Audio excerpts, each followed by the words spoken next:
રાજ્યમાં ભારે વરસાદને લઈને તંત્ર એલર્ટ, મંત્રી મુકેશ પટેલનું નિવેદન.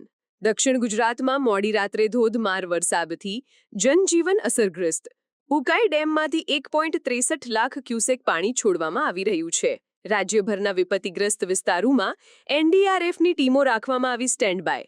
વરસાદી સ્થિતિને પહોંચી વળવા વિશેષ નિષ્ણાતોની ટીમ તૈનાત. સમગ્ર ગુજરાતની અંદર અને સમગ્ર એના ગુજરાતની આજુબાજુના આવેલા રાજ્યોની અંદર પણ ખૂબ મોટા પ્રમાણમાં ભારેમાં વરસાદ પડે છે. અત્યારે પણ દક્ષિણ ગુજરાતમાં ખૂબ વરસાદ પડે છે. ખૂબ સારી રીતે ડિઝાસ્ટર મેનેજમેન્ટ થઈ રહ્યું છે. અત્યારે પણ ઉપરવાસમાં વરસાદ પડવાથી અત્યારે 2 વાગ્યાની સ્થિતિમાં ઉકાઈ ડેમ 337.93 પર પહોંચ્યો છે.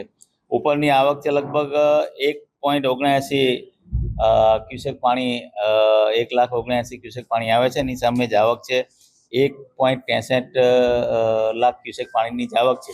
એટલે અમારું જે પાણી માટેની જે એનું લેવલ જાળવવું છે એના માટે અમારા બધા નિષ્ણાતો ત્યાં એન્જિનિયરો ત્યાં છે, એટલે કોઈ મુશ્કેલી આવવા દેતા નથી. સાથે સાથે જોઈએ છે કે વરસાદ અમુક જગ્યા વધારે પડે છે, અમુક જગ્યા ઓછું પડે છે, પણ એના માટે પણ જ્યાં જે કરવું હોય તેના માટે સરકારને અમારી સ્ટેન્ડ બાય ટીમ રાખી છે.